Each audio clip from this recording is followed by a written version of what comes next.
A new era has begun for Prince William and Kate Middleton, who made their first solo outing as Prince and Princess of Wales on Thursday. The senior royal stepped out in Sandringham to view.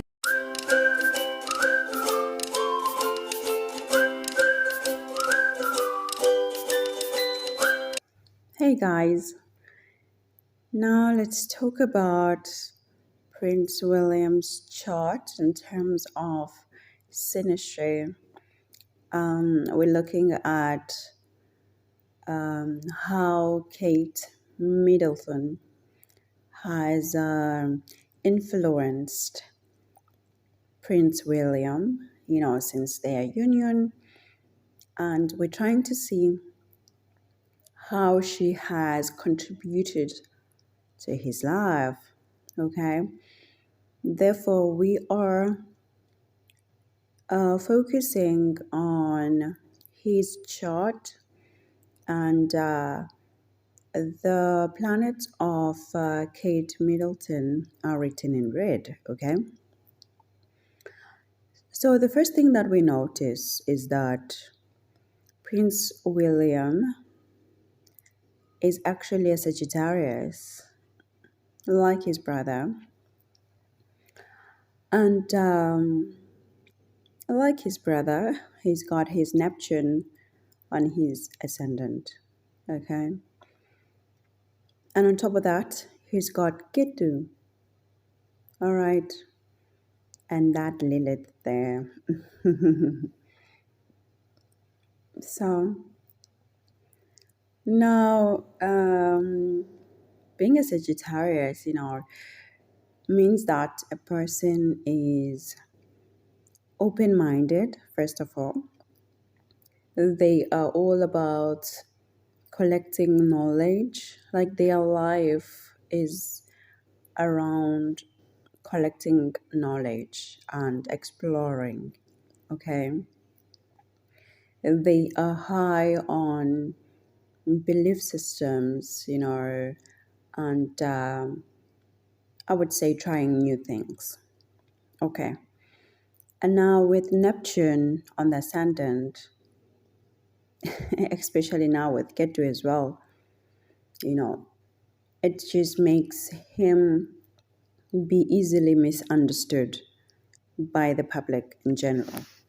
Okay, but now adding Kate Middleton's Neptune as well on top of his Neptune, it could really, really make him almost invisible. As we have noticed over the years that a lot of people focus on Prince Harry, instead of Prince William. And it is maybe good for him, but it is because of that Neptune and now added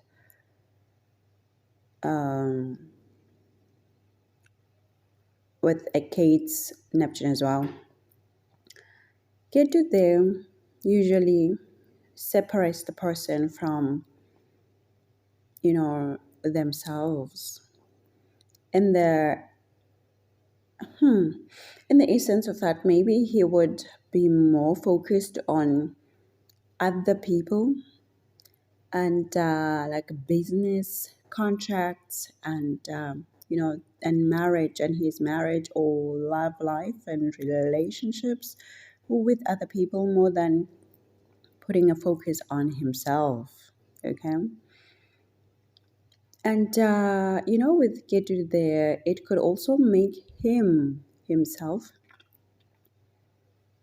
doubt about who he is, have questions about his role, his character, his personality, always searching, because Ketu is a character of research. So with this Ketu here, he could be like always trying to find himself. But as you can see, a Ketu of his wife, Kate Middleton, has also joined this party of confusion and party of research and party of searching. Okay, meaning that he is really in a place of always searching about who he is, his role in this world, and everything. Okay, and together they are really focusing on their marriage, on their relationship, because that's what um, Kate Middleton's um, planets are doing as well. They are enforcing and that characteristics that he already had. All right, and we have Sun there from Kate Middleton's chart. Now, Sun and Ketu are definitely enemies. Okay, meaning that Kate Middleton's Sun is extremely uncomfortable here. Okay, because her Sun, was already affected by her own Ketu and her own Neptune. It was already like dimmed, or rather like covered, you know. And now it's coming here and it's getting, even deeper under this cloud of Neptune, this cloud of Ketu. Okay. But because Sun is king, Sun is light, Sun will shine regardless of, whether it's a cloudy day or not. We will be able to still see, oh my gosh, okay, there's the sun behind the clouds. Yes, there are clouds, but we can see a bit of light, coming through. That's what happens with sun, because sun still needs to do his job. Okay. Now, one thing we must remember is that even though her son is actually feeling uncomfortable here with that Ketu and with that with her Ketu and with William's Ketu, it's actually welcomed on his ascendant, because his ascendant is owned by Jupiter, and Jupiter and Sun are best friends. Yeah, the king and the guru are best friends, okay? Because the king always wants the guru, the wise man, to get advices, to know which step to take, and to actually get information, okay? And of course, the guru needs the king's favor in order to be able to do his travels and as well as his preaching. Okay, so that's the relationship there. Now, thanks to her son, Kay, Prince William's character or personality managed to, to shine a bit, managed to bring that kingly personality. Okay, it is thanks to Kate's son. Okay, and because of her son, he's able to have some authority towards the other people with that seventh aspect, the seventh place. So he's able now to have some confidence to talk to other people in a warm way, in a vibrant way, all the characters of the sun.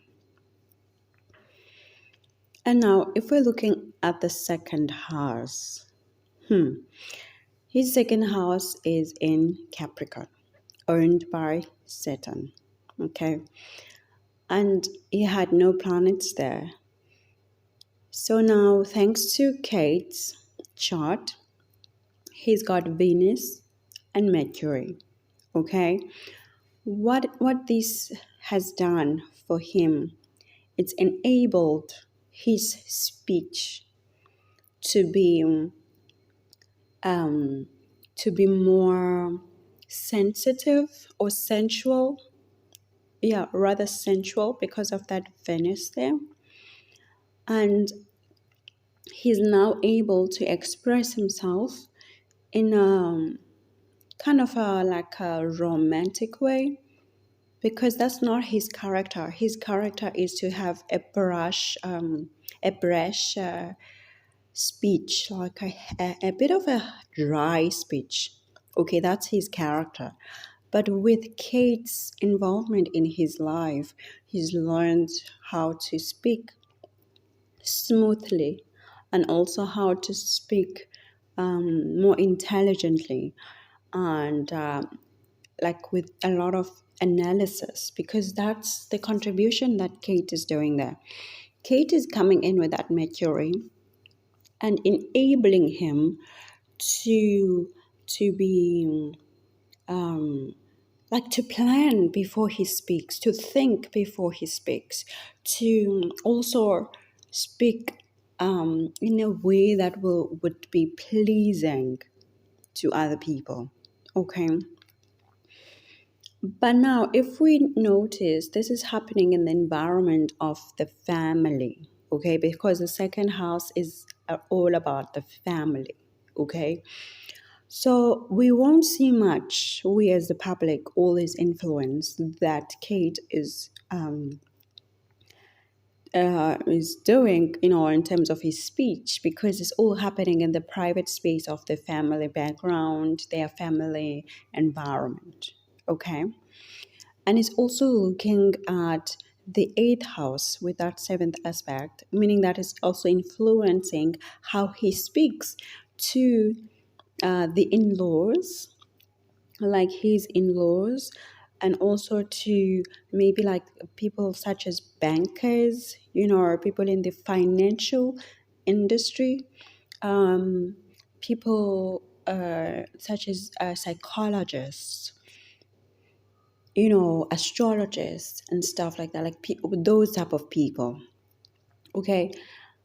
And then looking at his fifth house is in Aries. Okay. And now, thanks to Kate, there's a Chiron there. What Chiron does, Chiron really highlights pain, or it brings pain, rather, to the house that it's sitting in. So, meaning that with Kate's Chiron here, there could be some painful memories or painful situation, or, you know, things that are really hurtful in terms of every aspect of the fifth house, okay? Like creativity, like taking risks and stuff like that, okay? Looking at his seventh house, so we have Kate's Rahu there and Moon. Now, Kate's Moon is definitely uncomfortable here. Okay?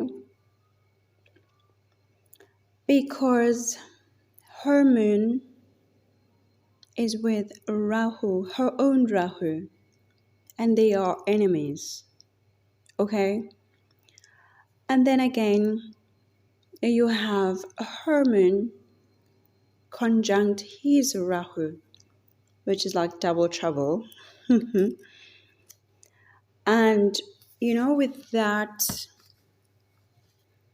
conjunction, it makes it a bit better because there's also his moon there, okay, and his sun, and obviously they are friendly to her moon, Okay, they understand her moon.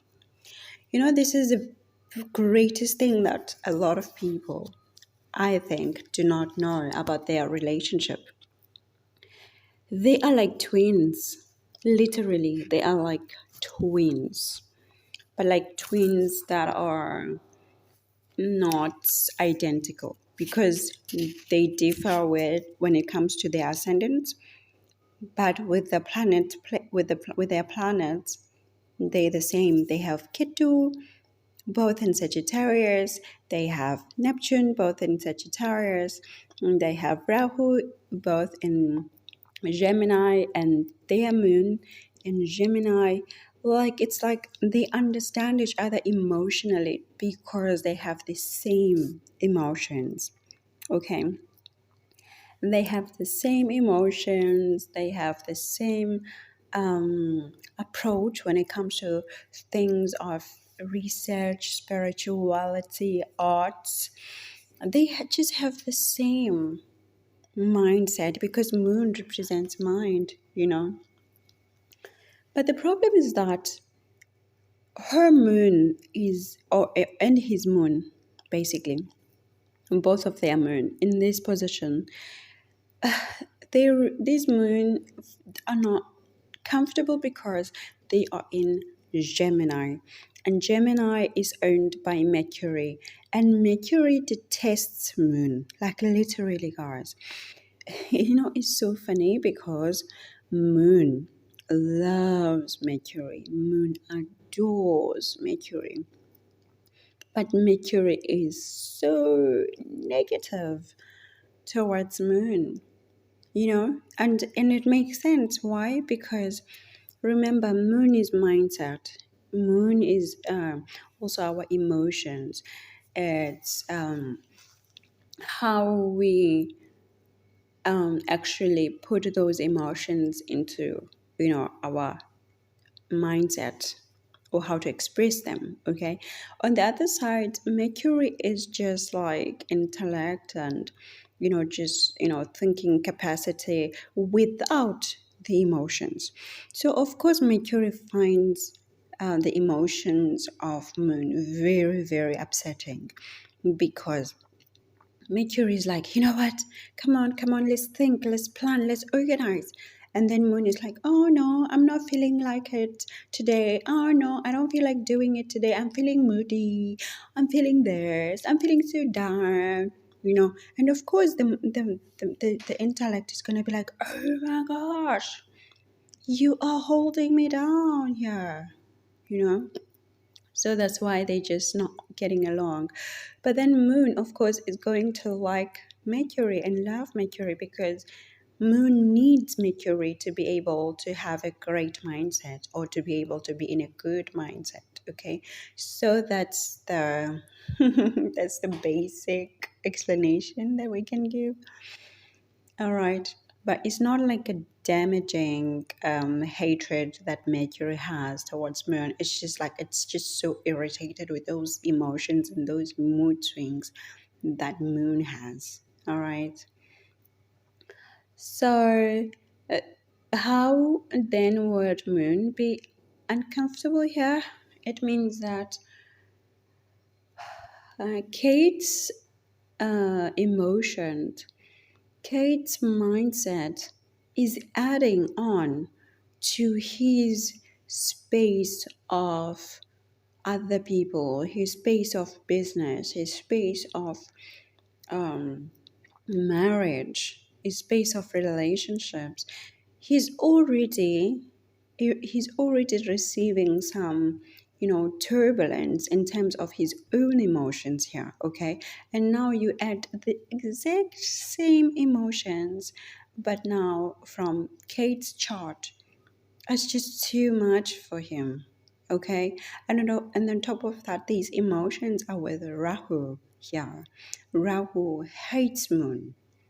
Okay, because Rahu is a careless outsider, a wild card, a rebel, a magician who doesn't need um, you know Rahu doesn't need a lot of emotions as well. Rahu likes to go with the flow, okay?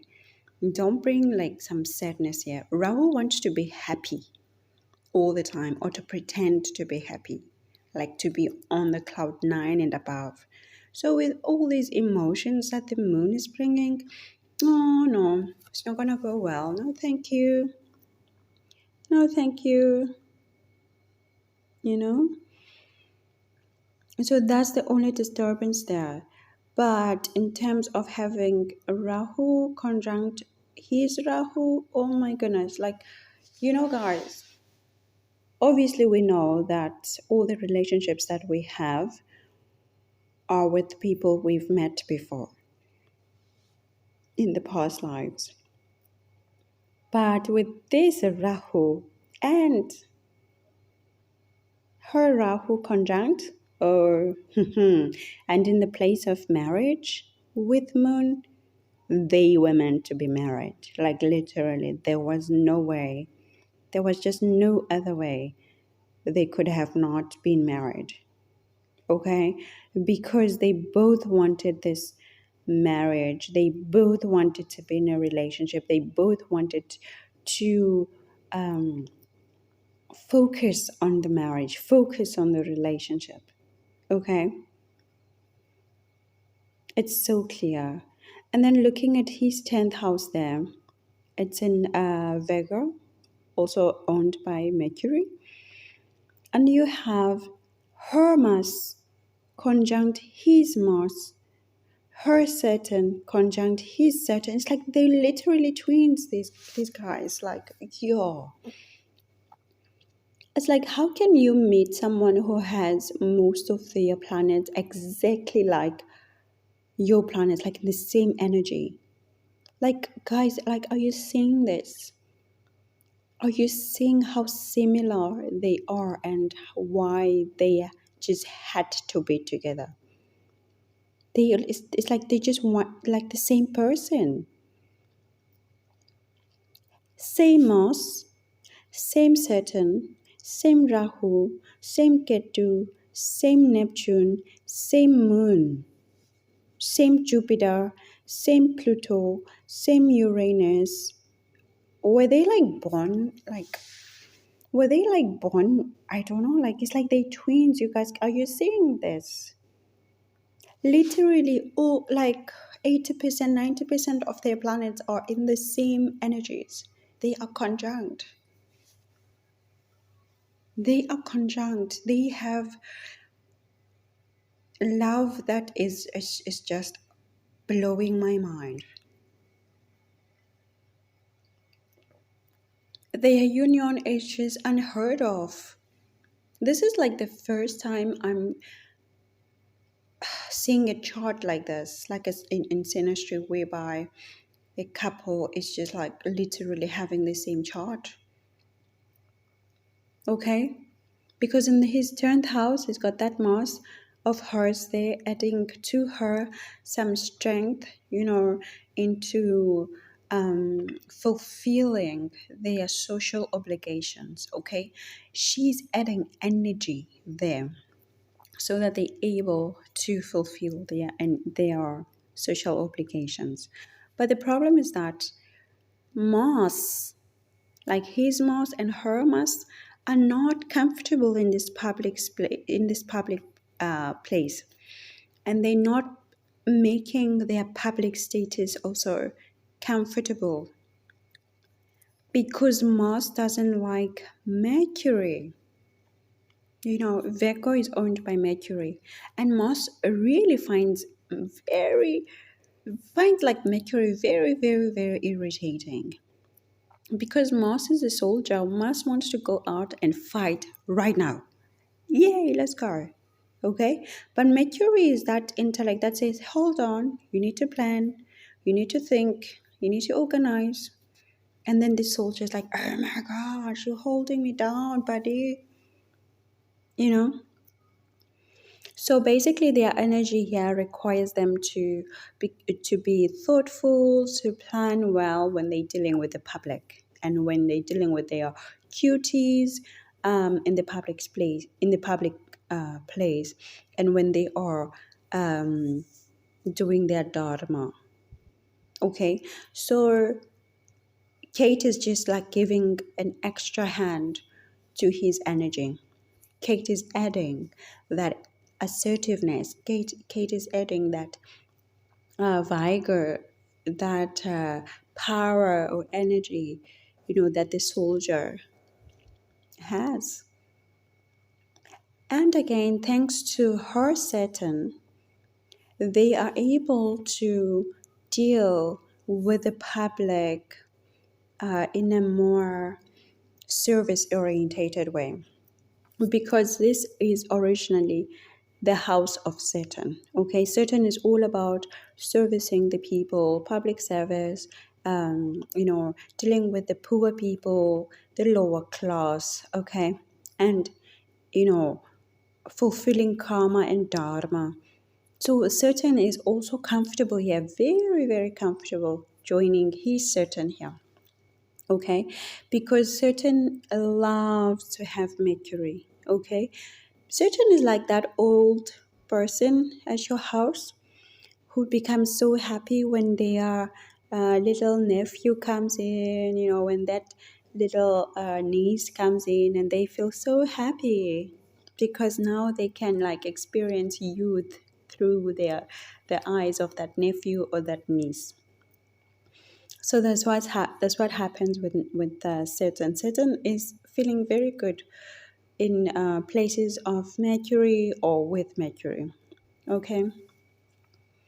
So Saturn conjunct Mars plus hers, they really have, strength and will to do their service, to do their public duties, to uphold their public status as well. Okay. And now looking at the 11th house, thanks to her Jupiter, his network circle, his friendship circle, gains and wishes and hopes have also expanded, but not really in a big way, because both of their Jupiters are in Libra. This is a house owned by Venus, and Jupiter doesn't like Venus, okay? Because Venus is all about having fun, YOLO, living the life, having a good time. And Jupiter is the guru. Jupiter is like a spiritual guru, like someone who's serious a bit. So Jupiter gets annoyed with this YOLO lifestyle of Venus. Okay. So yeah, but their Jupiters are in the same energy, so they understand each other very well. And also they have that Pluto there, meaning that there could be some trouble relating to their friendship circle. And she's also adding that power play, power struggles to his circle, to his friendship circle, because her Pluto is just adding the spice, the spice of power plays, power struggles, fights, wars. Okay. And then lastly, we look at his 12th house. He's got his Uranus originally there in Scorpio. And then she comes in with her Uranus and she adds on the sudden changes. But you know what? This Uranus is comfortable here because Scorpio is all about sudden changes, taboo subjects, things that are out of this world, unusual things. And then transformations, and Uranus is all about that as well. So his Uranus was already comfortable here, and then she also added his Uranus, meaning that they both looking forward to sudden changes, or they are ready for them to tackle them, and they can tackle any sudden thing so smoothly. They can tackle hidden enemies.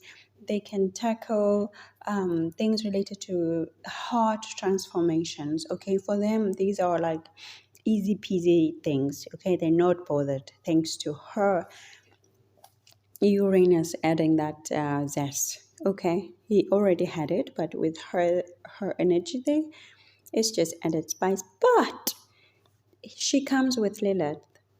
Lilith is a dark spark. Lilith brings that dark area in our lives or in our personalities, meaning that when it comes to their bedroom life, she brings in a good darkish taboo taboo side in the bedroom.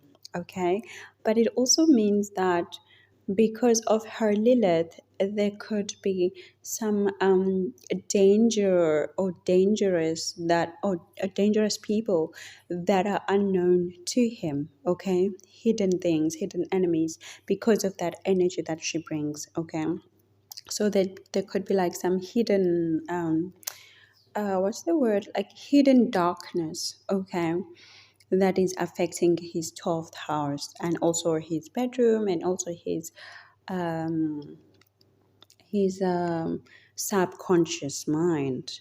Okay, so with that Lilith there, we could also see that there could be, Lilith brings really like wild. You can think wild when it comes to the bedroom, to bed pleasures, wild things happening, in the hidden aspect of their life or of his life, thanks to her Lilith. So, guys, this was a very eye-opening synastry, and now we can understand Prince William better in terms of him being with Kate Middleton. Thanks, guys. I'll chat to you soon, okay? That's it.